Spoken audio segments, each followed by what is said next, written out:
The Avatar Dining Club Mysteries by Huckleberry Hax.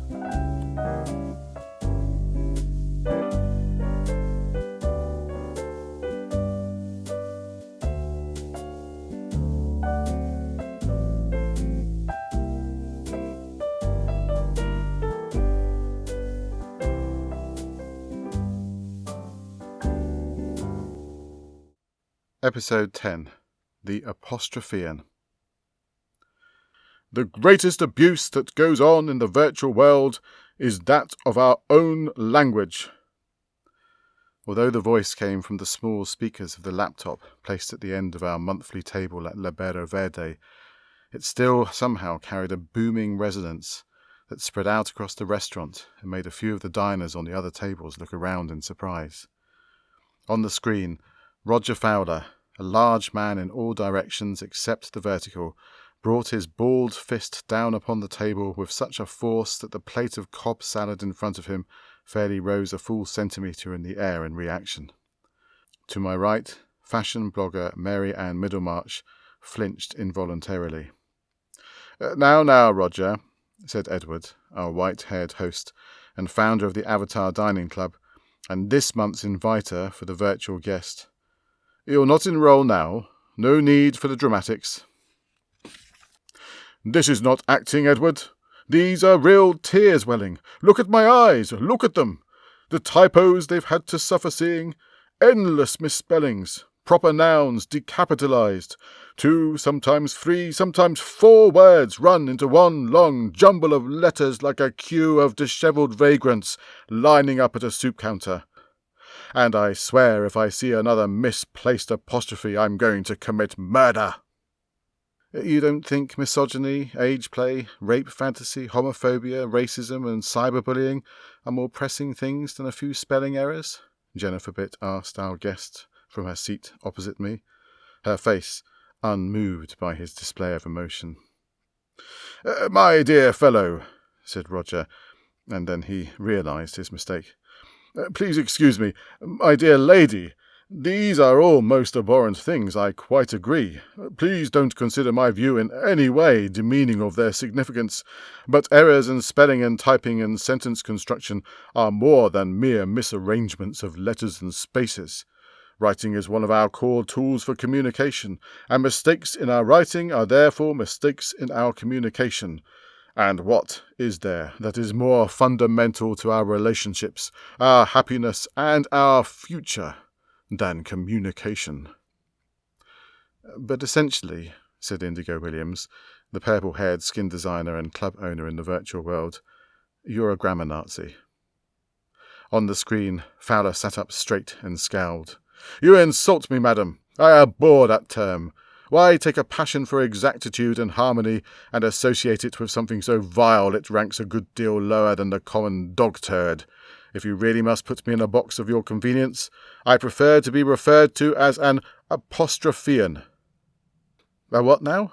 asked Raw Concrete, the young metaverse builder who sat to my left, and the only diner who didn't show any sign of diminished appetite for their food at the introduction of dog-turds into the conversation. "An apostrophian. The term was invented by my good friend Tobias during a lively debate on punctuation at a DJ event in Buzz. I loved it the instant I heard it." "Remind me not to attend any of your parties," Indigo commented. "An apostrophian," Fowler continued, "cares as deeply for our beautiful language as one might care for a lover or for a child. He or she wishes only to protect it from harm, to nourish it so that it thrives. Is that such a bad thing?" Edward had introduced the man as a fellow role-player within the virtual world, and had reminded him of the club rule that we remain in our metaverse identity at all times. Fowler, it appeared, was taking this rule a little too literally. "Apostrophes confuse me," said Raw, already on his final slice of pizza. He had paused to actually look at this slice before commencing upon its destruction. "I can't work them out for the life of me." "And yet they are so simple," Fowler told him. "You use them to denote possession, and you use them to denote 2 words brought together. The only exception to that rule is the word it's. That's it. That's all you need to know." "Well, what about your?" the young builder asked him. "What about it?" he replied. "Why do you sometimes have to add an E on the end?" "Because it's 2 words, doofus," said Indigo. "Even I know that. YOU''RE is short for U and R."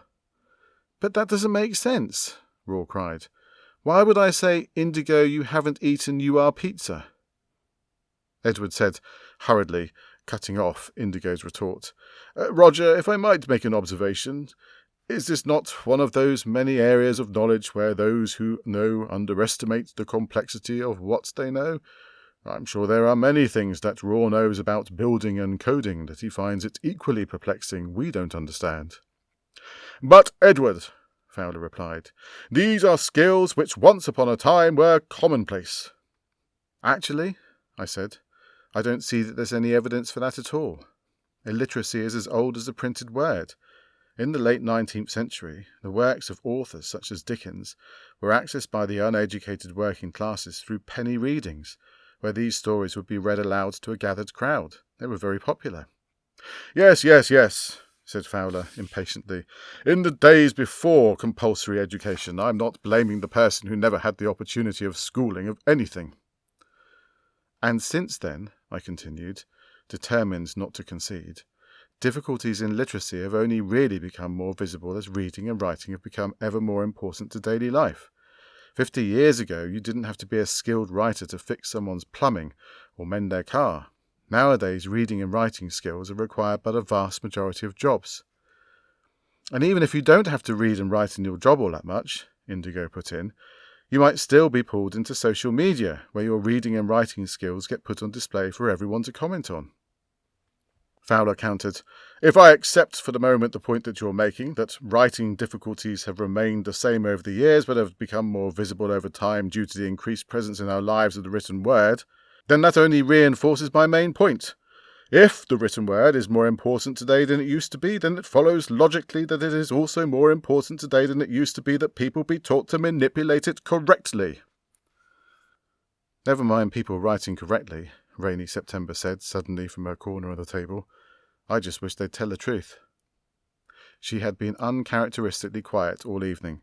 Her main contribution to our social intercourse, a remark made as we all sat down that Deadly Number, the most recent addition to our club, and also her current boyfriend, and also one of my oldest friends in real life, would not be able to make it that evening. When asked why he couldn't come, she had just shrugged and replied, "Something came up, I guess." Her subsequent quietness had been the uncomfortable elephant in the room that Fowler's loud flamboyance became the welcome distraction from.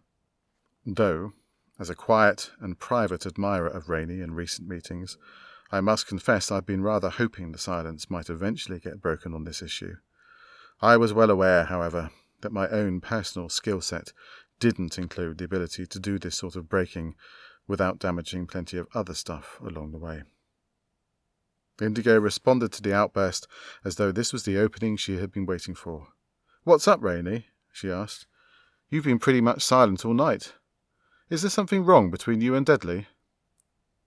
"Honestly," Rainey replied, "I have no idea." Mary Ann leaned across the table and put a hand over hers. "Did you have a fight?" she asked. "Not really. I don't know. 1 or 2 disagreements. I just made a few suggestions a couple of weeks back about how he might market those board games he makes. That's all I can think of." Ordinarily not one to miss an opportunity to talk at length about her virtual life, Rainey fell suddenly silent, creating an unexpected conversation vacuum around the table. Indigo asked me, "Did you hear anything, Leonard? He's your friend too." I felt faintly irritated by the assumption implicit that I'd betray a long-term friend's confidence in front of a group of people I'd known now for just over 10 meals, but in fact I'd heard nothing whatsoever about any of this from my old school buddy, and there didn't seem to be much point in protesting my rights to hold silence over absolutely no information, so I simply said, "No." Raw was confused. "I'm not following this," he said. "Have you two broken up, or haven't you?" "Up until a couple of days ago, I'd have said it was starting to look that way," said Rainey. "Deadly was communicating less and less, and he kept on coming up with all these lame excuses as to why he couldn't spend time with me.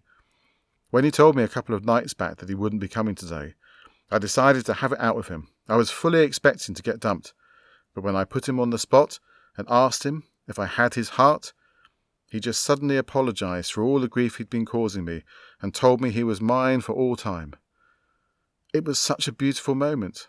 I didn't know what to say. I mean, something like that is just a hair's breadth from a proposal of marriage, right? But then, just like that, he logged off. I waited for him to come back for maybe an hour, thinking he'd maybe crashed or his internet had gone down or he'd had a power cut or something, but no, he was gone. And since then he's ignored all my messages. I know we've met in real life, but I don't have his phone number or email yet, so I have no other way to contact him. I have absolutely no idea what's going on. Jennifer asked her, might he simply be ill? Oh, he's been back online since then, Rainey replied, just not online and talking to me. If he's well enough to be online, then he's well enough to send me a message. It's almost as though he's muted me. In fact, I actually think that's exactly what he's done. And there's really nothing you can think of to explain this? Indigo asked. Nothing that's happened between us, no. I mean, I was starting to suspect he might have met someone else. It seemed like the most likely explanation for him hardly talking to me. There's an old friend he started hanging out with not long after our last meeting, someone who'd just broken up with her long-term boyfriend. He said she needed his support. Was it Juniper? Marianne asked. Juniper had been Deadly's guest at our previous meal. No, not her. Someone else. I can't remember her name. I didn't think anything of it at the time, though I started to wonder as he became less and less communicative. But anyway, then there was that declaration of love. I'm so confused. You don't think he's just some gutless guy who doesn't actually have the courage to say he wants to break up with you? Indigo wondered. Rainey sighed. I don't think he is. But then what do I know? None of the relationships I've entered into online have ever lasted for more than a few weeks. I'm clearly a terrible judge of character. Indigo told her firmly, You mustn't think like that. If it's time to move on, then it's time to move on. The right guy will come along eventually. She looked momentarily in my direction and winked at me, and I, appalled that anyone around the table had even the merest inkling of my secret crush on Rainey, pretended desperately not to notice, and covered up my fierce blush with an impromptu study of the desserts menu. That's the thing, though, Rainey told us. I thought Deadly was the right guy. I've never liked anyone as much as I liked him. We went out on dates together in real life and everything. I thought he was the one. Unlike Fowler, despite his earlier assertions, there really were tears welling in Rainey's eyes, and now one escaped and ran down her cheek, taking with it a thin black streak of mascara. Leonard, Indigo said to me, for God's sake, ring Deadly now and find out what's going on. It seemed like a fair enough request. Deadly could always tell me he didn't want to talk to me at that moment. After all, he knew full well where I would be. I started to pull out my phone, but Edward held up his hand to stop me. Please wait a moment, dear fellow, he said. I do understand why this is important, but I'm afraid I must insist that this happens outside of our meeting. You all know how strongly I feel about our rule that we remain in virtual world character at all times when we're together. But Edward, said Jennifer, this is Deadly. He sat around this table with all of us. It was in his virtual world identity that he met Rainey in the first place. Edward replied firmly, but Leonard has a very long-standing relationship with him in real life, a piece of information which, incidentally, I rather wish I did not know, and a conversation of this nature is likely to draw upon that.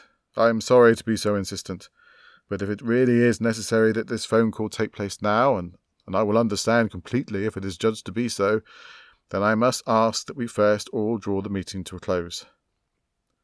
The table fell silent for a moment at this ultimatum. Ordinarily, we would have continued our conversation for at least another hour past this point in time. It's okay, Edward, said Rainey, dabbing delicately at her eyes with a tissue handed to her by Marianne. This can keep for a while. But it was difficult to see how we could now return to a normal conversation with this hanging awkwardly in the air. Another difficult silence followed, and then we each seemed to realise at the same moment that we had neglected our virtual guest for some time now.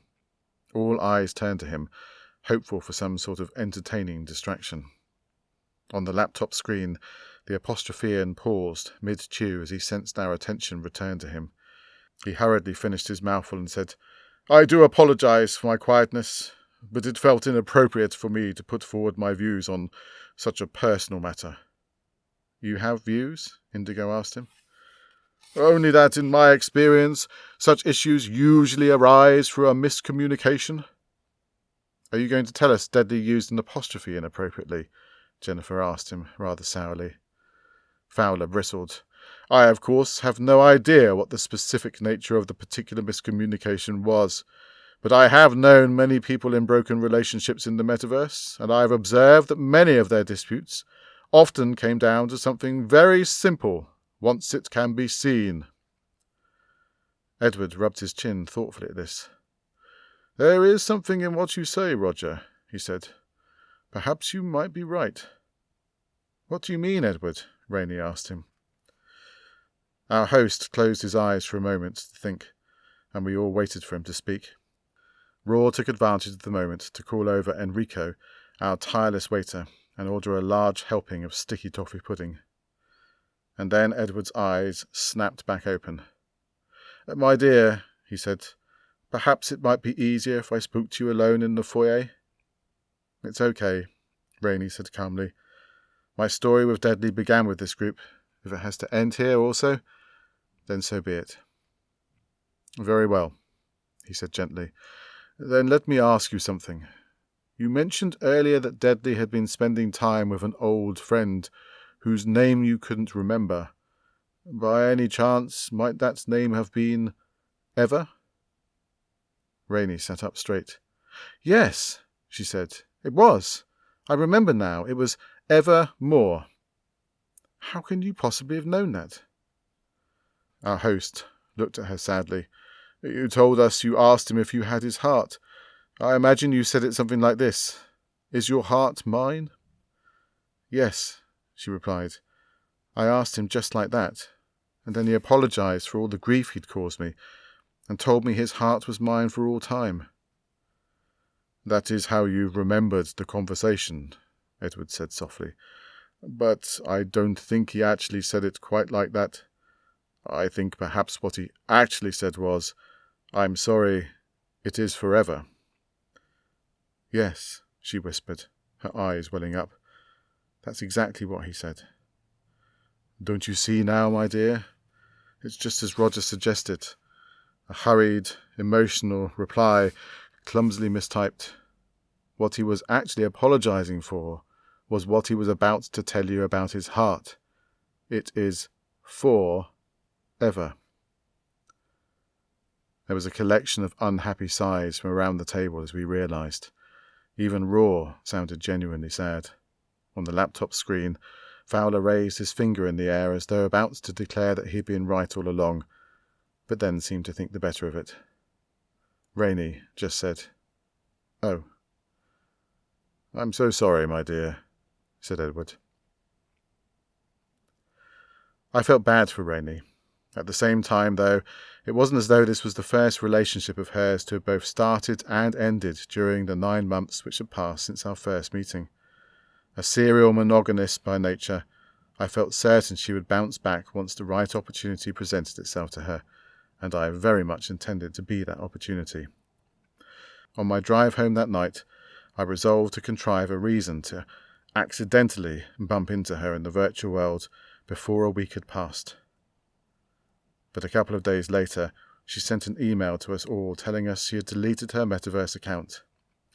Since I no longer have a virtual world identity to remain in at our meetings, she added, I will no longer be attending the Avatar Dining Club.